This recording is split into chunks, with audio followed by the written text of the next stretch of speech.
तो बेटा हम लोग डिस्कस कर रहे थे फ्लूइड मैकेनिक्स। फ्लूइड मैकेनिक्स में हमने लास्ट टॉपिक जो पढ़ा था वो था mercury barometer. Mercury barometer air के प्रेशर को मेजर करने की डिवाइस है। उसके काम करने का तरीका, कैसे वो काम करता है, कैसे न्यूमेरिकल बनेंगे, वो सब हम लोगों ने डिस्कस कर लिए थे। बस इसके बाद से हम लोगों को आगे बढ़ना है बच्चों, ठीक है।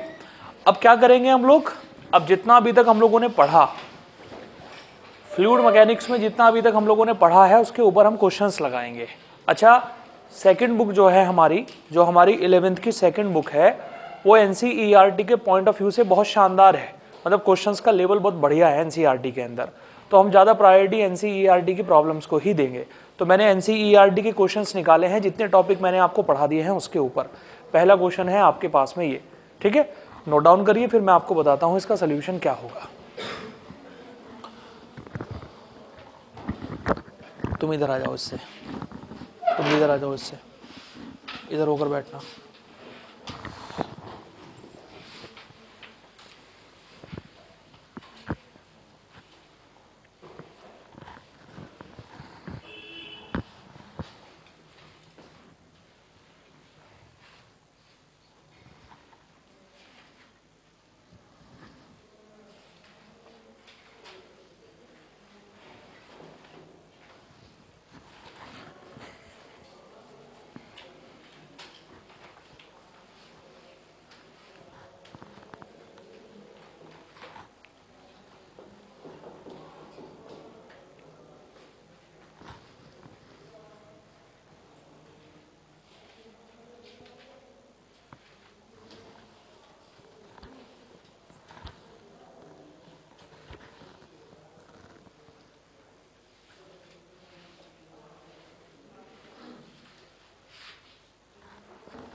देखो बेटा, प्रॉब्लम यह है कि आपको ये दे रखा है कंटेनर, और कंटेनर में 15 सेंटीमीटर की हाइट तक हम लोगों ने भर रखा है लिक्विड को।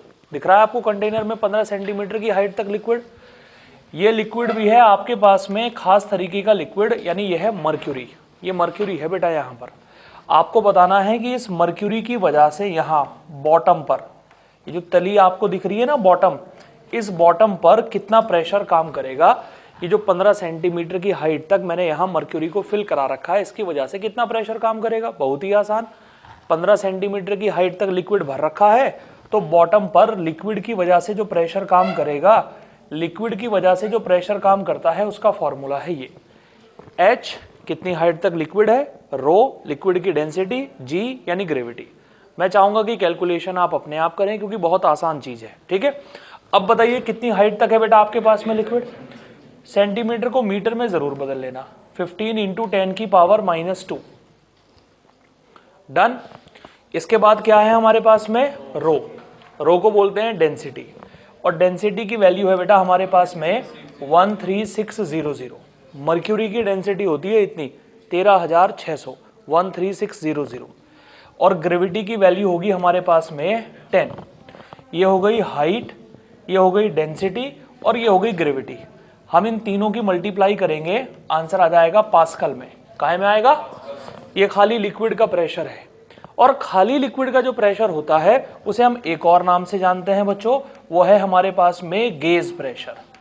खाली लिक्विड का जो प्रेशर होता है उसे हम लोग गेज प्रेशर भी बोलते हैं। आप ध्यान रखिएगा। तो 15 सेंटीमीटर की हाइट तक ये जो लिक्विड आपने फिल किया हुआ है, इस लिक्विड की वजह से बॉटम पर इतना प्रेशर काम करेगा, ये हमारा गेज प्रेशर कहलाएगा। लेकिन हमें गेज प्रेशर नहीं निकालना, हमें तो टोटल प्रेशर निकालना है कि बॉटम पर टोटल प्रेशर कितना काम करेगा। अब देखो बॉटम पर टोटल प्रेशर कितना काम करेगा बेटा। एक प्रेशर तो यहां काम कर रहा है लिक्विड की वजह से, यहां पर है एयर। एक प्रेशर एयर की वजह से यहां काम करेगा। पास्कल लॉ से ये प्रेशर यहां से शिफ्ट होकर यहां पहुंच जाएगा पीए। यानी अब आप देखो, बेस में लिक्विड की वजह से प्रेशर काम कर रहा है पीएल, और एयर की वजह से ये प्रेशर यहां से शिफ्ट होकर यहां पहुंच गया। समझ आ रही है बात। तो कंटेनर के बॉटम में दो तरीके के प्रेशर काम कर रहे हैं। एक है हमारे पास में pressure due to liquid, pressure due to liquid, और एक है हमारे पास में प्रेशर ड्यू टू एयर। तो बताइए कुल मिलाकर टोटल प्रेशर कितना काम कर रहा होगा बॉटम पर? कुल मिलाकर बॉटम पर टोटल प्रेशर काम कर रहा होगा pressure due to liquid plus pressure due to air. बोलो बेटा समझ आया नहीं आया? अब लिक्विड की वजह से कितना प्रेशर होता है? लिक्विड की वजह से होता है h रो जी। और एयर का प्रेशर कितना होता है? एयर का प्रेशर होता है 10⁵। अब आप देखो h की वैल्यू आपके पास में है ऑलरेडी, h की वैल्यू है आपके पास में 15 × 10⁻²। डेंसिटी आपके पास में है ऑलरेडी, कितनी है बेटा डेंसिटी? 13600। ग्रेविटी की वैल्यू है आपके पास में, ग्रेविटी की वैल्यू है 10। ये हो गया आपके पास में हाइट, ये हो गई आपके पास में डेंसिटी, ये हो गई आपके पास में ग्रेविटी। ये तो हो गया लिक्विड का प्रेशर, प्लस एयर का प्रेशर हो गया 10⁵। ये हो गया टोटल प्रेशर। कुल मिलाकर टोटल प्रेशर कंटेनर के बॉटम में इतना काम कर रहा होगा। और कुल मिलाकर जो टोटल प्रेशर कंटेनर के बॉटम पे काम करता है ना बच्चों, खाली लिक्विड के प्रेशर को हमने क्या नाम दिया? Gauge pressure. क्या नाम दिया? और जो टोटल प्रेशर होता है आपका उसे हम बोलते हैं बेटा एब्सोल्यूट प्रेशर। टोटल प्रेशर को हम नाम देते हैं students absolute pressure. Total pressure absolute pressure, only liquid का प्रेशर हमारा क्या कहलाएगा? Gauge pressure. बोलो समझ आया नहीं आया? अब दो बातें तो हमने आपको बता दी, उम्मीद है कि आप लोग समझ भी गए होंगे। लेकिन इसके साथ साथ एक तीसरा पॉइंट हमें और बताना है। हमें ये बताना है कि ये जो कंटेनर में लिक्विड भरा हुआ है और यहाँ ये जो एयर है, ये दोनों मिलकर यहाँ प्रेशर लगा रहे होंगे, और जहाँ प्रेशर लगता है वहाँ फोर्स जरूर लगता है। तो आपको बताना है कि कंटेनर के बॉटम में फोर्स कितना लग रहा है। कंटेनर के बॉटम में फोर्स कितना लग रहा है? फोर्स निकालना आसान है, कुछ नहीं करना, बहुत छोटा सा काम आपको करना है बेटा। फोर्स निकालने का तरीका है टोटल प्रेशर की मल्टीप्लाई एरिया से कर दो। जो आपके कंटेनर के बॉटम पे टोटल प्रेशर काम कर रहा है ना, उसकी मल्टीप्लाई एरिया से कर दो, आपका फोर्स निकल जाएगा। जरा बताओ कंटेनर के बॉटम पर टोटल प्रेशर कितना काम कर रहा है? बोलो ये काम कर रहा है या नहीं कर रहा है? कंटेनर के बॉटम पर टोटल प्रेशर काम कर रहा है ये 10⁵ प्लस 15 × 10⁻² इंटू 13600 इंटू 10, और एरिया की वैल्यू हो जाएगी πr²। πr² का मतलब है ये वाला एरिया बेटा, ये वाला एरिया। मैं इस एरिया की बात कर रहा हूँ स्टूडेंट्स, ये वाला एरिया आप लोगों को लेना है, ये वाला एरिया। ये वाला एरिया हो जाएगा आपके पास में πr²। कितना हो जाएगा? और रेडियस की जो वैल्यू आपको दे रखी है वो ऑलरेडी क्वेश्चन की लैंग्वेज आप पढ़कर देखिएगा, आपको दे रखी है 2 सेंटीमीटर। तो रेडियस की जगह आप रखेंगे 2 सेंटीमीटर। 2 सेंटीमीटर मतलब 2 × 10⁻²। 2 × 10⁻, कैलकुलेट करेंगे, फोर्स निकल जाएगा आपका यहाँ से। तो ये तो कहलाएगा गेज प्रेशर। क्या कहलाएगा? ये क्या कहलाएगा? और एब्सोल्यूट प्रेशर की मल्टीप्लाई जब एरिया से करेंगे तो क्या निकलेगा आपका? फोर्स। और एरिया आपको कौन सा लेना है? जिस पर प्रेशर काम कर रहा है। कितने एरिया पर प्रेशर काम कर रहा है? इस गोले से एरिया पर, और इसका एरिया हो गया आपके पास में πr²। ठीक है, करिए नोट डाउन। ये फर्स्ट आंसर, ये सेकंड आंसर है बच्चों, और ये थर्ड आंसर है हमारे पास में। तीनों चीजें हमने निकाल दी है।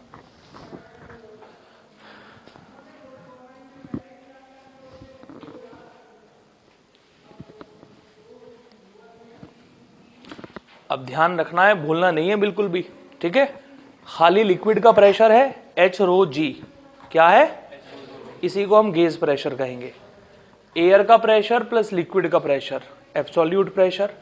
एब्सोल्यूट प्रेशर मतलब टोटल प्रेशर, और टोटल प्रेशर की मल्टीप्लाई एरिया से करेंगे तो फोर्स निकल जाएगा हमारा। ठीक है,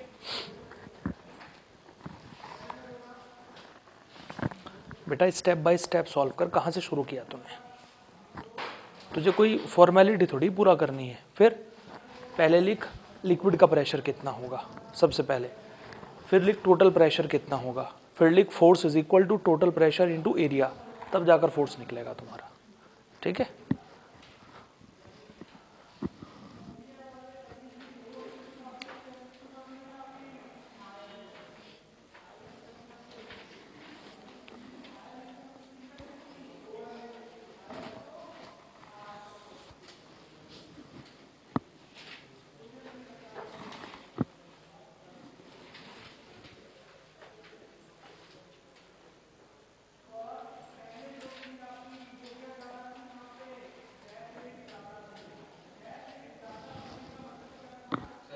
हाँ बेटा, फोर्स बाय द मर्क्यूरी लिखा है ना, तो कोई दिक्कत नहीं है, आप इससे मल्टीप्लाई कर दो। वो तो सिर्फ मैं एक कंसेप्ट बता रहा हूँ आपको। अगर खाली आपको कहा गया है कि force by the mercury column, फिर आपको एयर का प्रेशर लेने की जरूरत नहीं है वहां पर। खाली मर्क्यूरी का प्रेशर इतना हो गया आपके पास में, इसी को एरिया से मल्टीप्लाई कर दो, मर्क्यूरी का फोर्स निकल जाएगा।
हो गया बेटा।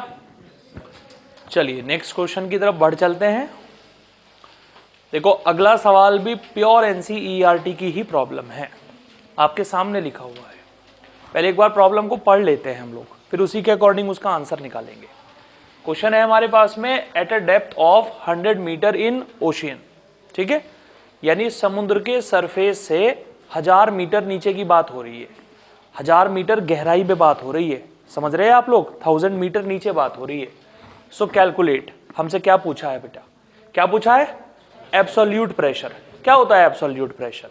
एब्सोल्यूट प्रेशर का मतलब है टोटल प्रेशर, यानी लिक्विड का प्रेशर प्लस एयर का pressure, it's called absolute pressure. So absolute pressure की वैल्यू होगी हमारे पास में एयर का प्रेशर प्लस लिक्विड का प्रेशर।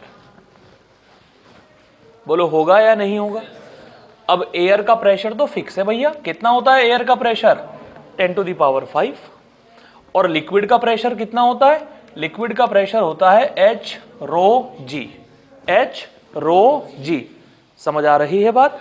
बस बनाते हैं यहां से आंसर।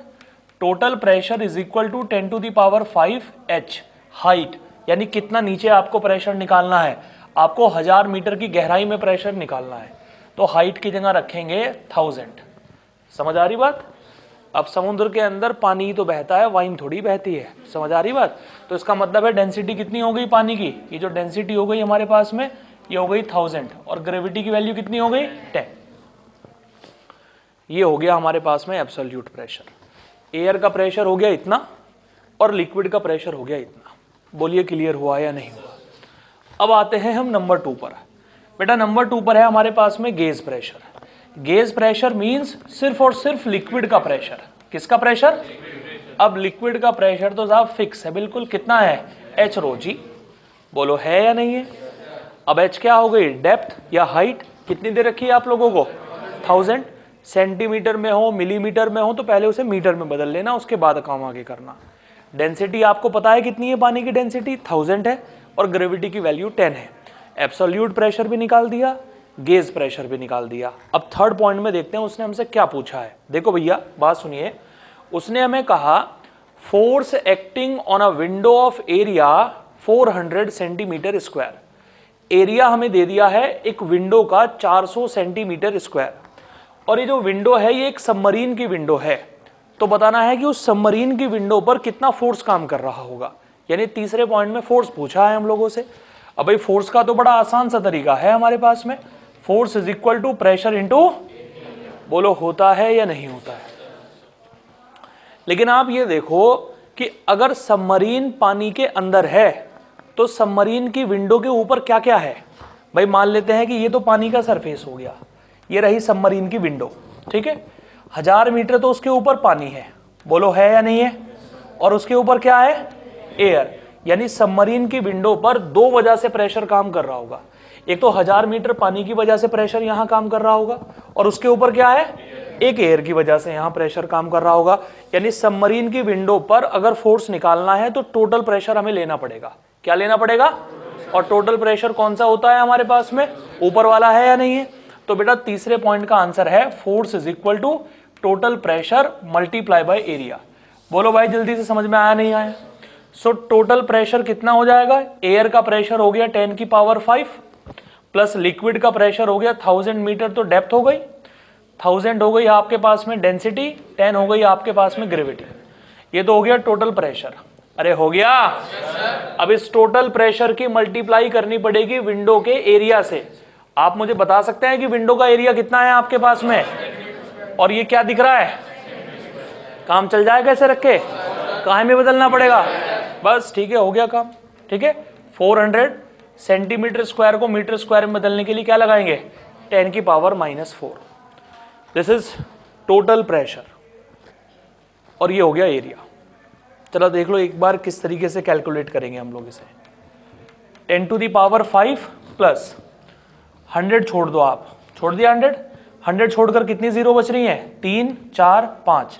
100 इंटू 10 की पावर 5 प्लस 400 इंटू 10 की पावर -4। अब आप देखो ये तो हो गया 100 इंटू 10 की पावर 5, यह है खाली 10 की पावर 5। जब दोनों को ऐड करोगे तो कितना बनेगा? 101 इंटू 10 की पावर 5। साथ में है 400 इंटू 10 की पावर -4। बोलो है या नहीं है? ये 10 की पावर +5 है, ये 10 की पावर -4 है, +5 और -4, 1 बचेगा। बचेगा 1। क्या बचेगा आपके पास में कुल मिलाकर?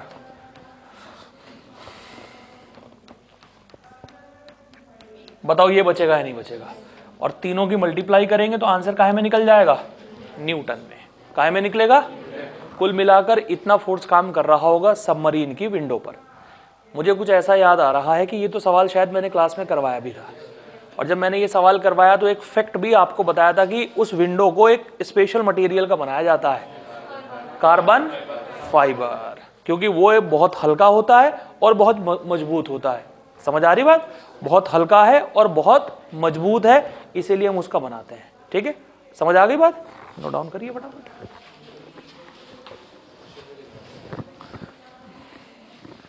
बिना क्वेश्चन लिखे काम चल जाएगा? अगर वही चल जाता है तो मत लिख।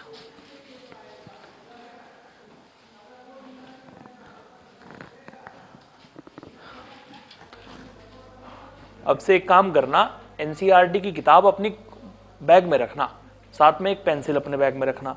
जब मैं यहाँ क्वेश्चन खोला करूंगा ना तो पेंसिल से वहीं की वहीं एनसीईआरटी की बुक में ही सॉल्यूशन लिख लिया करना कि इसका सॉल्यूशन ये है। क्वेश्चन लिखने से भी बच जाओगे और बुक के सामने वही आंसर लिखने से आप अगर आगे उठाकर देखोगे तो आपको याद भी आ जाएगा कि हाँ इस क्वेश्चन के अंदर ये कंसेप्ट हमने लगाया था। ठीक है,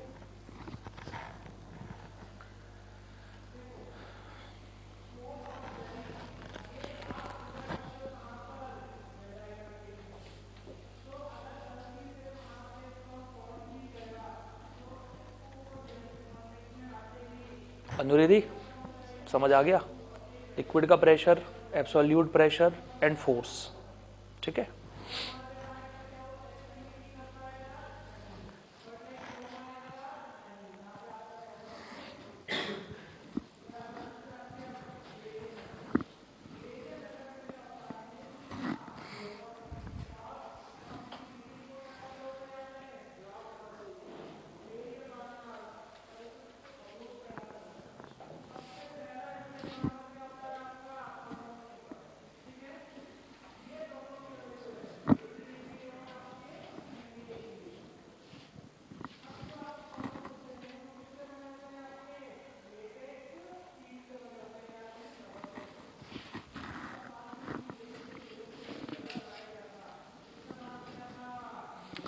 दरवाजा बंद कर दे यार, ये तो सर, ये तो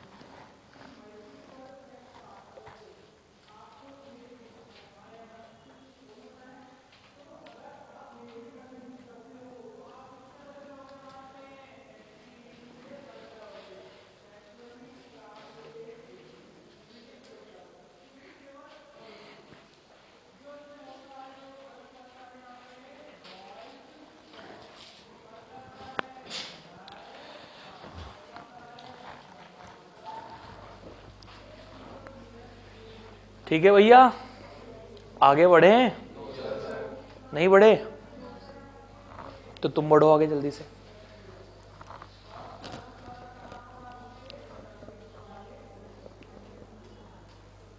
अब प्रेशर से रिलेटेड कुछ छोटे छोटे फैक्ट आपको बताता हूं मैं, जो आपकी एनसीईआरटी के ही पॉइंट से क्वेश्चन दिखाऊंगा फिर मैं आप लोगों को। ठीक है, पहला फैक्ट क्या है, यार तुम तो बड़ा धीरे लिखते हो, मतलब इतना धीरे लिखते हो कि काम सत्यानाश हो जाए पूरा। इसकी मल्टीप्लाई भी करनी है मेरे भाई, कभी ऐसे ही छोड़ के आ जावे वहां, हाँ? या मल्टीप्लाई की भी उम्मीद मुझसे ही कर रहे हो? बता देना अगर उसकी भी उम्मीद मुझसे कर रहे होगे तो मैं ही कर दूंगा भाई मल्टीप्लाई। ठीक है, देख लेना कितना आएगा।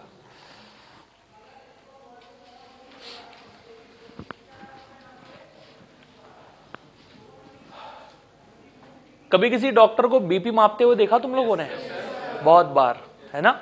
कहां से मेजर किया जाता है बीपी? यहां से, हैं? यहां से और या नीचे से? कहां से मेजर करते हैं? यहां से। अब क्यों करते हैं, बात सुनिएगा ध्यान से। जहां आपका हार्ट है ना, ये समझ लीजिए कि ये ग्राउंड लेवल है बिल्कुल, ठीक है, ये बेसिक लेवल है। आप यहां से जितना दूर जाओगे उतना प्रेशर की वैल्यू बढ़ेगी।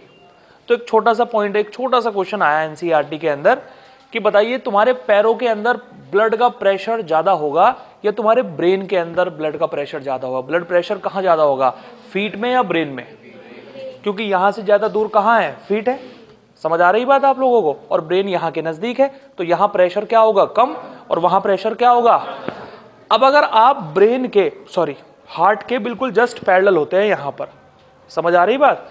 कभी भी आप किसी अच्छे डॉक्टर को देखना, एक तो वो ऑटोमेटिक मशीन का यूज नहीं करेगा। जो अच्छा डॉक्टर होगा सबसे बढ़िया पहचान यही होती है। जो झोला छाप डॉक्टर हैं वो तो उठा के लगा देंगे ऑटोमेटिक मशीन, एक बटन सा दबा देंगे, वो प्रेशर माप लेगी। उस मशीन से +-10 की एरर रहती है। क्या तो +10 आपका प्रेशर, ब्लड प्रेशर ज्यादा आएगा, या आपका 10 प्रेशर जो है ब्लड प्रेशर वो आपका कम आएगा। जो मर्क्यूरी वाली मशीन है आपने देखी, वो स्क्वीज करने वाली मशीन आती है, उससे सही प्रेशर मेजर किया जाता है। और दूसरी बात, वो जो यहाँ पूरा स्ट्रिप लगाते हैं वो बिल्कुल आपके हार्ट के पैरेलल यहाँ लगाएंगे, अगर आपको बिल्कुल एक्यूरेट रीडिंग चाहिए। क्योंकि जितना प्रेशर आपका यहाँ होगा ना, बिल्कुल उतना प्रेशर हम लोगों को चाहिए। और यहाँ के पैरेलल क्या, तो ये बैठेगा आप लोगों का, या यहाँ के पैरेलल क्या, ये बैठेगा आप लोग। कभी देखा यहाँ वेन्स तो हमारी यहाँ से भी जा रही है, तो यहाँ से प्रेशर क्यों नहीं मापते? ऐसी कोई खास वेन थोड़ी जा रही है यहाँ से, ठीक है, क्योंकि ये हमारे हार्ट के बिल्कुल क्या है, पैरेलल है। तो पहला पॉइंट हो गया आपके पास में। इसी के अंदर 2 पॉइंट, इसी के अंदर बल्कि 3 पॉइंट हो गए आपके पास में, बताता हूं ध्यान से सुनिएगा। जितना जो ऑर्गन या जो पार्ट हमारे हार्ट से जितना दूर होगा वहां ब्लड प्रेशर उतना ज्यादा होगा, और जो नजदीक होगा वहां प्रेशर उतना कम होगा। इसीलिए पैरों में ब्लड प्रेशर क्या होगा, ज्यादा, और ब्रेन के अंदर ब्लड प्रेशर क्या होगा, कम। इसी के अंदर दूसरा पॉइंट ये होगा कि अगर ब्लड प्रेशर मेजर करना है तो स्ट्रिप यहां लगानी पड़ेगी आप लोगों को। समझ में आ गई बात? और इसी के अंदर तीसरा पॉइंट ये है, ध्यान से सुनिएगा, जिन लोगों के अंदर HB यानी हीमोग्लोबिन कम होता है, उनका एक बड़ी समस्या होती है, उनके सामने ब्रेन फॉग बीमारी का नाम है। ब्रेन फॉग क्या होता है, ऐसा लगता है दिमाग के अंदर धुआं ही धुआं भर रहा है, ठीक है, नहीं, अजीब सा सरदर्द रहता है, माइग्रेन की प्रॉब्लम होती है, हेडेक की प्रॉब्लम होती है, ठीक है। क्यों? क्योंकि ब्रेन के अंदर ब्लड प्रेशर है कम, और ब्लड प्रेशर कम होने की वजह से HB भी आपका कम है, ब्लड प्रेशर भी आपका कम है। जो RBCs ऑक्सीजन लेकर जाती है ना आपके ब्रेन की तरफ, जितनी RBCs हमारी ब्रेन को चाहिए, यानी जितना ऑक्सीजन हमारे ब्रेन को चाहिए उतना ऑक्सीजन नहीं मिल पाता है, तो हमारे ब्रेन के अंदर ऐसा रह जाए धुआं भर रहा हो। समझ आ रही बात? तो इस तरीके की प्रॉब्लम आपसे पूछी जा सकती है। इसी से रिलेटेड एक पॉइंट और है, कभी NS, आम और सीधी भाषा में कहें, जो ग्लूकोज लगाते हैं ना, इंजेक्शन डाल के बॉटल लगा दी, पूरी ग्लूकोज लगाया जा रहा है, ठीक है। झोला छाप डॉक्टर का तो यही काम है, सबसे पहले कि भैया तेरे अंदर तो ग्लूकोज की कमी है, चल ग्लूकोज लगा दिया, उसके वीन्स में एक निडल लगा दी, हो गया काम, ठीक है। उस बॉटल को हम ऊपर की तरफ ही क्यों लगाते हैं? ऐसा क्यों नहीं करते हैं कि हम लेटे हुए हैं तो अपने बगल में बॉटल को रख लिया? पानी नीचे आएगा। ठीक बात है, बिल्कुल सही जवाब दिया उसने, पानी नीचे आएगा, वैसे पानी नहीं होता वो, ठीक है। हाँ, पानी वानी मत चढ़ा बैठी है तू भाई, हाँ, ठीक है। चलो देखो बात बताते हैं, ध्यान से सुनिए। हमारी वीन्स के अंदर जो ब्लड का प्रेशर है, अगर हम सीधा बॉटल को अपने बगल में रख लेंगे और निडल को अपनी वीन्स में लगा देंगे, समझ आ रही बात, तो हमारी ब्लड का प्रेशर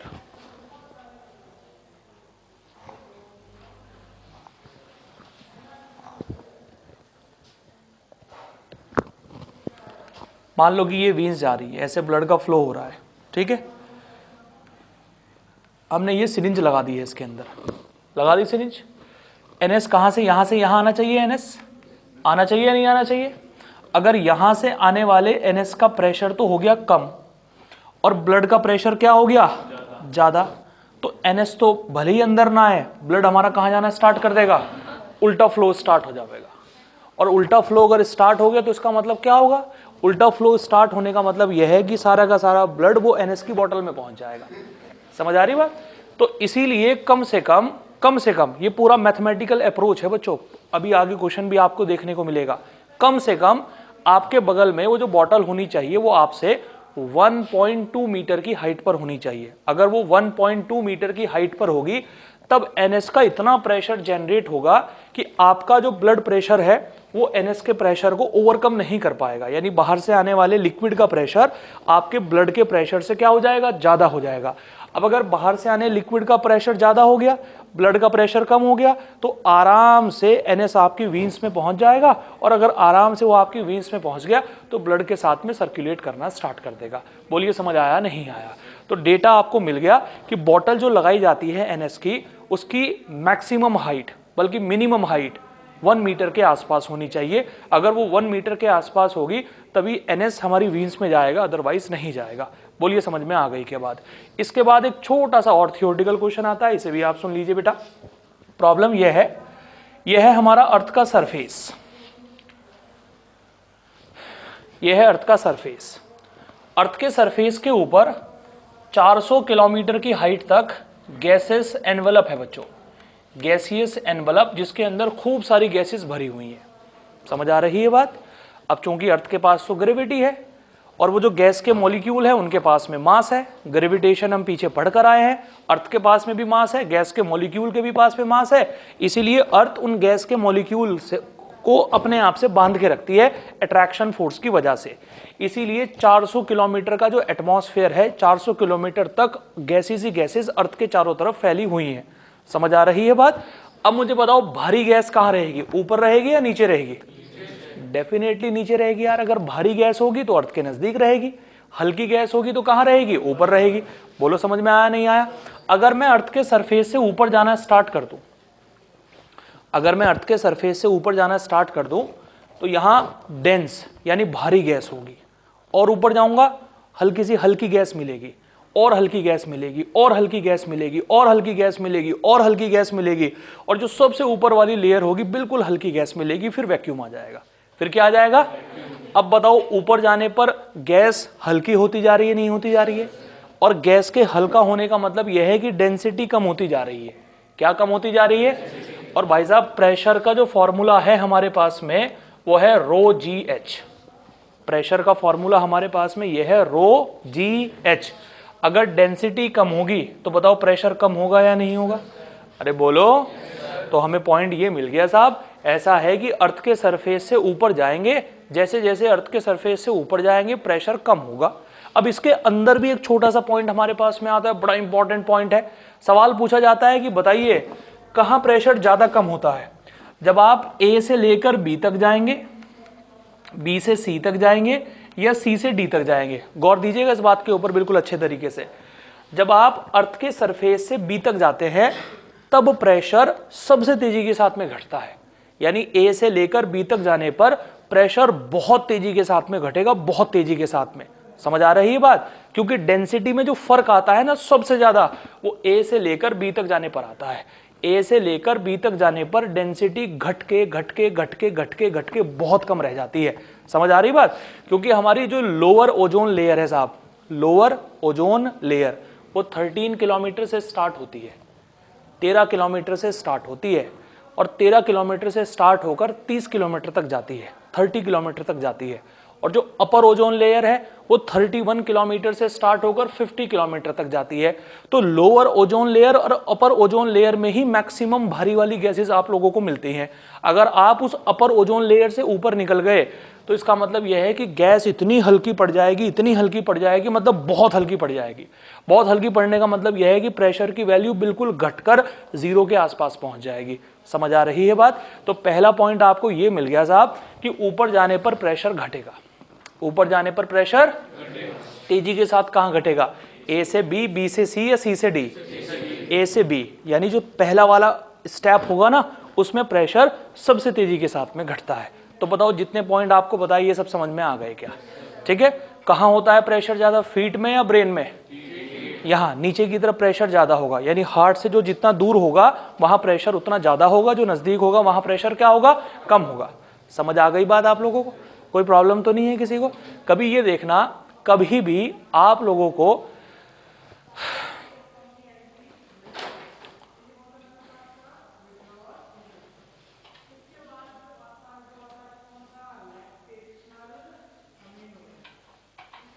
मैं भूल गया यार क्या बता रहा था, बड़ी बढ़िया बात बतानी थी, स्लिप हो गई दिमाग से। अब स्लिप हो गई तो हो गई, चलो आगे बढ़ते हैं। पाँव में प्रेशर ज्यादा है, ब्रेन में प्रेशर कम है। ब्लड प्रेशर मेजर करना है तो स्ट्रिप यहाँ लगानी पड़ेगी, यहाँ लगानी पड़ेगी, यहाँ लगानी पड़ेगी। बेहतर है कि लेफ्ट हैंड पे लगाया जाए। ठीक है। जो मर्क्यूरी वाली मशीन आती है वो एक्यूरेट रीडिंग देती है। एनएस सिरिंज से जब एनएस लगाते हैं तो बॉटल को कम से कम 1 किलोमीटर की अरे भाई रोड बनाना पड़ेगा 1 किलोमीटर का, तो 1 मीटर की ऊंचाई पे रखना पड़ेगा कम से कम। ठीक है। और कौन सा पॉइंट बताया मैंने आपको?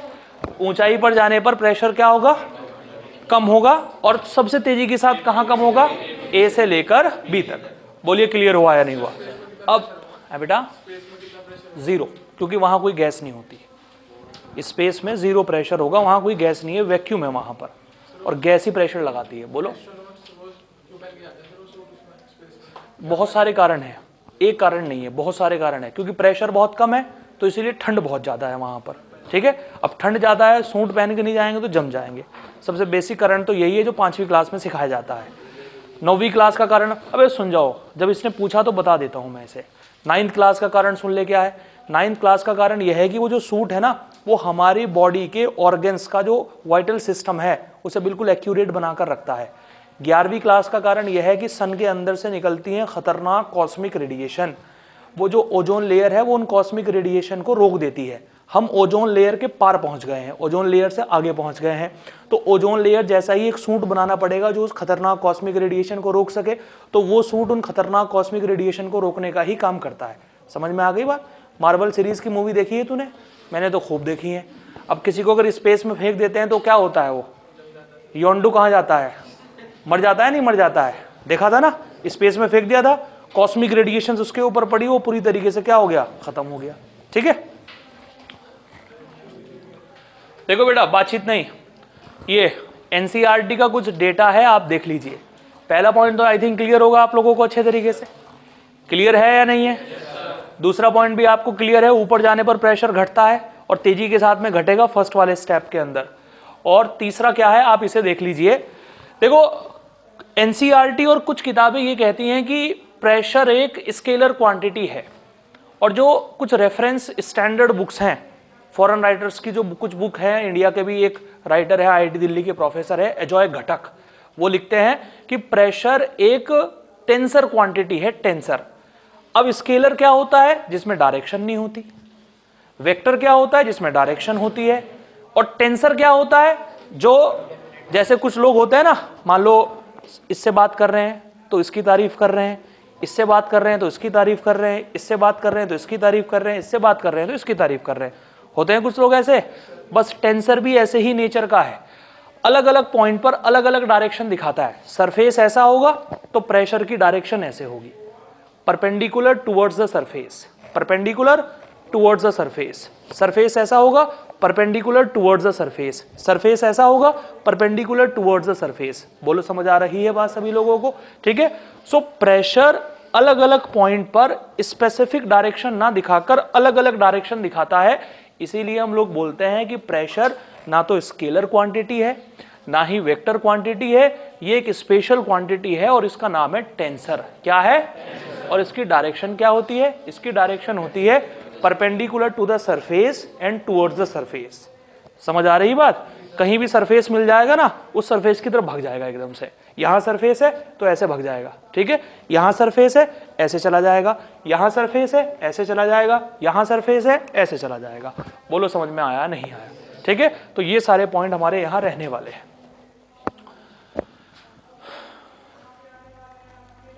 नेक्स्ट क्वेश्चन देखिए साहब क्या है हमारे पास में। पॉइंट समझ में आ गए ना अच्छे से? किसी को कोई प्रॉब्लम तो नहीं है? नेक्स्ट पॉइंट क्या है? क्या नाम है? बैरोमीटर। क्या काम होता है बैरोमीटर का? किसका प्रेशर? एयर के प्रेशर को मापना, ठीक है। अब आपसे क्या कहा सवाल के अंदर बेटा, देखो जरा, बैरोमीटर में हम काहे का यूज करते हैं? हमने मर्क्यूरी को हटाया और किसे डाल दिया? फ्रेंच वाइन, ठीक है। फ्रेंच वाइन डाल दी हम लोगों ने यहां पर। नाम ही सुना है, पता नहीं कैसी होती होगी भाई, ठीक है। क्या कहा तूने? Yes sir. तूने भी नाम सुना है? नाम सुना है? कहाँ सुना था नाम? फ्रेंच वाइन नाम जैसी कोई चीज नहीं होती।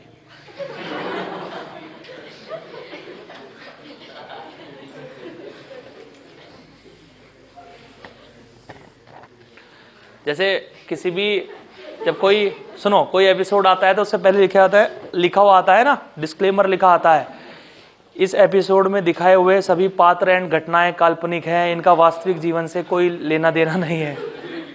तो इस क्वेश्चन में यूज किए गए सारे वर्ड के इमेजिनरी हैं, इनका वास्तविक जीवन से लेना देना नहीं है।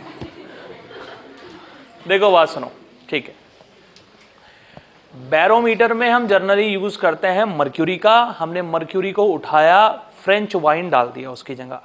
मर्क्यूरी की डेंसिटी होती है 13,600 किलोग्राम पर मीटर क्यूब, और फ्रेंच वाइन की डेंसिटी है कितनी? 984 किलोग्राम पर मीटर क्यूब।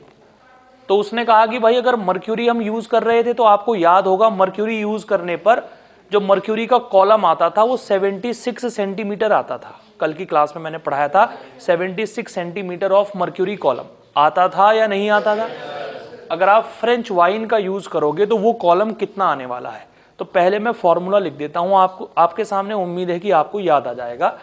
बैरोमीटर के अंदर साहब फॉर्मूला होता था ये, pressure of air is equal to h rho g. Pressure of is equal to h rho g. समझ में आया? अब एयर का प्रेशर होता है साहब 10 की पावर 5 पास्कल, यानी 1 एटीएम। 1 और 1 एटीएम का मतलब है 1.013 इंटू 10 की पावर 5 पास्कल। 1.013 इंटू 10 की पावर 5। अब 1.013 को हमने 1 ही लिख दिया और ये बन गया हमारा, ठीक है। हाइट हमें बतानी है कितनी होगी। अच्छा भाई डेंसिटी पर आ जाओ, बताओ फ्रेंच वाइन की डेंसिटी कितनी है? 984। समझे बेटा? ग्रेविटी की वैल्यू कितनी है? हाइट निकालनी है आप लोगों को, अपॉन ये क्या लिखा हुआ है?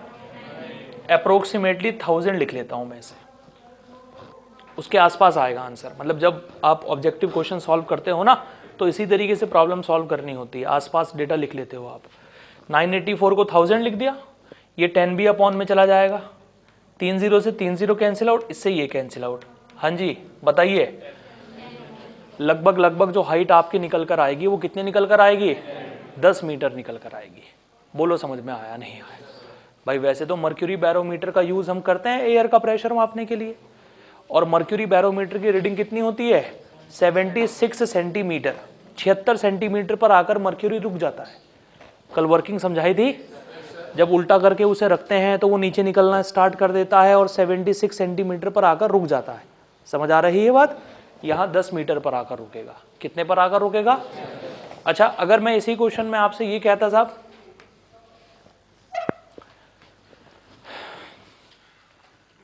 मर्क्यूरी को हटाया, ग्लिसरीन का यूज करेंगे। ग्लिसरीन की डेंसिटी है 4000। कितनी है? चलिए तो फॉर्मूला तो यही है, Pa is equal to H rho G। अरे समझे? अब बताओ एयर का प्रेशर कितना होगा? हाइट बतानी है। कौन से लिक्विड का यूज कर रहे हो? कितनी है ग्लिसरीन की डेंसिटी? और ग्रेविटी की वैल्यू 1 0 ये 3 0 ये उड़ा दिया हमने इसे। ये सिर्फ 10 बच गया यहाँ पर। तो हाइट की वैल्यू आ गई, 10 को 4 से डिवाइड करना पड़ेगा, कितना निकल कर आएगा?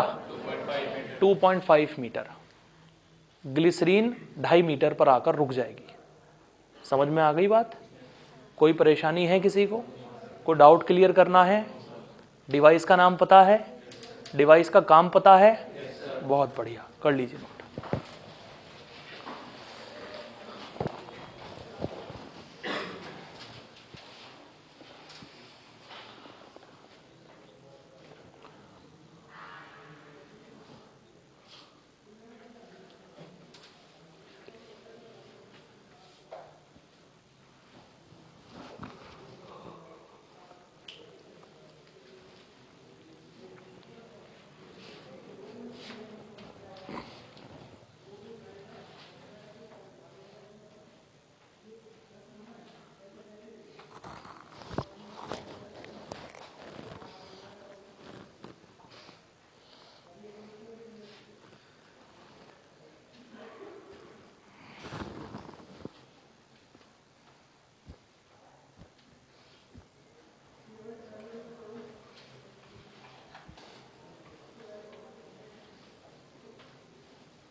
हो गया बच्चों?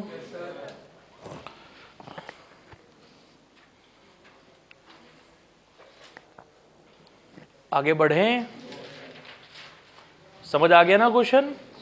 अब यहां कोई और लिक्विड भी रिप्लेस कर सकता है, बस आपको डेंसिटी की जगह उसी की वैल्यू रखनी पड़ेगी जो लिक्विड रिप्लेस करेगा। पीए की वैल्यू फिक्स रहनी है 1 atm, और 1 atm को क्या लिख सकते हो? 10⁵ डन। पीए की वैल्यू फिक्स रहेगी 1 atm, और जिसे आप लिख सकते हो 10⁵। ठीक है, चलिए साहब, बीच में एक क्वेश्चन अभी रोक कर मैं आपको एक आगे का क्वेश्चन बता रहा हूं। देखो, जो मैं अभी आपको बता रहा था बच्चों, सेम वही कंसेप्ट है। क्या है? During blood transfusion the needle is inserted in a vein where the gauge pressure is 2000 pascal. ठीक है? At what height must the blood container be placed so that blood may just enter the vein. यानी भाई मान लो कि हमने blood के container को यहां लगा रखा है इतनी हाइट पर, ठीक है, जिससे कि यहां से ब्लड निकलकर कहां चले जाए? ब्लड निकलकर वीन के अंदर चला जाए। अरे समझ आ रही है बात? देखो ध्यान से यार, जरा समझ में आया नहीं आया? यानी ब्लड का जो प्रेशर है वो इतना है 2000 पास्कल। जो तुम्हारी नसों में ब्लड दौड़ रहा है ना, खौलता हुआ जो खून दौड़ रहा है, उसका जो प्रेशर है वो 2000 पास्कल है। तो बाहर से जो तुम्हें ट्रांसफ्यूजन करना है, बाहर से जो तुम्हें ब्लड इसके अंदर क्या करना है? इंजेक्ट करना है, उस ब्लड का प्रेशर 2000 से ज्यादा होना चाहिए। क्या होना चाहिए? यार सोचो एक छोटी सी बात, वीन के अंदर इतना प्रेशर है, इतने प्रेशर से तुम्हारी वीन के अंदर से ब्लड निकलने की बाहर कोशिश कर रहा है। समझ आ रही है बात? अच्छा, बाहर जो हमने ये बॉटल लगा रखी है, ये जो पैकेट लगा रखा है होल ब्लड का, होल ब्लड के अंदर सारी चीजें आती हैं, आरबीसी, डब्ल्यूबीसी, सब कुछ आता है। पूरा ब्लड निकाल के जो हम ट्रांसफ्यूज कर देते हैं उसकी बात हो रही है। ठीक है? इसे हमें क्या करना है, वीन के अंदर इंसर्ट करना है। ठीक, तो बताओ बाहर बॉटल का प्रेशर वीन के प्रेशर से ज्यादा होना चाहिए या नहीं होना चाहिए? अच्छा, बॉटल को हमने कितनी हाइट पर लगा रखा है? h हाइट पर। कितनी हाइट पर है? तो हम कहेंगे भाई बाहर का जो प्रेशर होना चाहिए, pressure of blood, outer blood, वो ज्यादा होना चाहिए किससे? 2000 से। बाहर से जो हम ब्लड चढ़ाने की कोशिश कर रहे हैं, ट्रांसफ्यूज करने की कोशिश कर रहे हैं, उस ब्लड का प्रेशर वीन के अंदर जो प्रेशर है उससे ज्यादा होना चाहिए, तभी तो बाहर का ब्लड बाहर से अंदर जाएगा। क्योंकि किसी भी लिक्विड का फ्लो होता है high pressure to low pressure, high pressure to, जब बाहर का प्रेशर ज्यादा होगा अंदर का प्रेशर कम होगा, तभी तो बाहर से ब्लड अंदर जाएगा। समझ आ रही बात? अब बाहर वाले ब्लड के प्रेशर को हम क्या लिख सकते हैं? h रो जी। क्या लिख सकते हैं? और ग्रेटर देन कितना हो गया? So h greater than 2000 upon rho g. So h greater than 2000, rho का मतलब है ब्लड की डेंसिटी। कितनी है भाई ब्लड की डेंसिटी? 1.06 इंटू 10 की पावर 3, यानी वही 1000 के आसपास ही है। 1.06 का मतलब है 1060, 1060, 1000 के आसपास लिख दिया। ठीक है, और ग्रेविटी की वैल्यू कितनी है हमारे पास में? 10। अरे बोलो भाई, कितना आंसर आएगा बताओ? Cancel out. सो क्या होनी चाहिए height? Greater than 2/10, greater than 0.2 metre, और 0.2 मीटर का मतलब क्या है? 20 सेंटीमीटर। कितने सेंटीमीटर? समझ में आई बात? अरे बोलो। यानी बॉटल जो तुम्हें टंगानी पड़ेगी वो मिनिमम 20 सेंटीमीटर पे तो रखनी ही रखनी पड़ेगी। 20 से ज्यादा तुम कितनी भी रख सकते हो, 21, 22, 23, 24, 30, 35, 40, 1 मीटर, 2 मीटर, 3 मीटर, कितने भी ऊपर ले जा सकते हो, लेकिन मिनिमम जो हाइट आपको रखनी पड़ेगी वो 20 सेंटीमीटर तो रखनी ही रखनी पड़ेगी। समझ में आया या नहीं आया? जल्दी से बताओ यार। क्लियर है बिल्कुल अच्छे से? कोई प्रॉब्लम है किसी को तो बता दीजिए अभी मुझे। समझ आ रही बात? अच्छा, मुझे एक छोटी सी बात और बताओ, बायोलॉजी वाले कितने हैं? हाथ उठाओ जरा। ह्यूमन बॉडी का नॉर्मल ब्लड प्रेशर क्या होता है? अब बढ़ गया, 130 हो गया अब। ठीक है ना, जेनेटिक चेंज आ रहे हैं ना हमारे अंदर, उसकी वजह से अब बदल कर कुछ जगह बदल दिया गया है। अब वो कर दिया गया है 85 टू 130, 85 टू 130। इंडिया में भी हालांकि 80 से 120 ही है, लेकिन कुछ जगह बदलकर 85 टू 130 कर दिया गया है। फास्ट फूड, जेनेटिक चेंज, इतने सारे चेंजेस की। और सॉल्ट का इंटेक हमारे अंदर बढ़ रहा है। सॉल्ट का इंटेक बढ़ रहा है नहीं बढ़ रहा है? सॉल्ट का इंटेक बढ़ने की वजह से प्रेशर की रेंज बदल दी है। अब नॉर्मल जो ब्लड प्रेशर है हमारा, सिस्टोलिक और डायस्टोलिक की अगर हम बात करें तो 80 120 है, जो नॉर्मल डेटा हम इस्तेमाल में लेकर आते हैं, 80 और 120। इस 80 को आप लोगों को पास्कल में बदलना है। काय में बदलना है? बहुत मुश्किल काम नहीं है। देखो, जो लोअर प्रेशर है आपका वो है 80 मिलीमीटर ऑफ Hg कॉलम। ये है लोअर प्रेशर। हमारी वीन्स के अंदर जो नॉर्मल प्रेशर है, भाई हमारा हार्ट कैसे काम करता है? एक बार क्या हो जाएगा? कंप्रेस हो जाएगा, एक बार फैल जाएगा, फिर कंप्रेस हो जाएगा, फिर फैल जाएगा। यही तो कंडीशन होती है। तो दो प्रेशर आते हैं, एक 80 हो गया, एक 120 हो गया। तो लोअर प्रेशर को अगर पास्कल में बदलना है 80, बेटा ये क्या लिखा हुआ है? मिलीमीटर को मीटर में बदलोगे 10 की पावर -3, और ये क्या लिखा हुआ है? Hg, यानी मर्क्यूरी। मर्क्यूरी की डेंसिटी क्या होती है और ग्रेविटी की वैल्यू क्या होती है? लो। ये हमने 80 मिलीमीटर को पास्कल में बदल दिया। 80 मिलीमीटर ये हो गया, ये मर्क्यूरी हो गया, और ये 10 ग्रेविटी की वैल्यू हो गई। अच्छा, हमारी वीन्स के अंदर जो हाईएस्ट प्रेशर है वो कितना है? 120। मिलीमीटर को मीटर में बदलो, 10 की पावर -3, डेंसिटी ये हो गई। अरे बोलो। और ग्रेविटी की वैल्यू कितनी हो गई? तो ये तो हो गया lower pressure 80 millimetre of Hg column, और ये हो गया highest pressure 120 millimetre of Hg column. बोलो समझ आया नहीं आया? और ये दोनों काहे में बदल दिए गए हैं? पास्कल में। काहे में है? समझ में आया? जल्दी बताओ। रश्मि, क्लियर? अच्छे से बिल्कुल पक्का? ये पीबी ग्रेटर देन ऑफ 2000 क्या है? ब्लड को ट्रांसफ्यूज करने के लिए कौन सा प्रेशर ज्यादा होना चाहिए?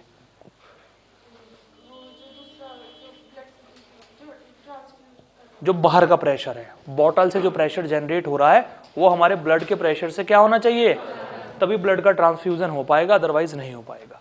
समझ आ गई बात? और ये हमने 80 मिलीमीटर और हाईएस्ट 120 मिलीमीटर को पास्कल में बदल दिया है। काय में बदल दिया है? चलिए नोट डाउन कर लीजिए।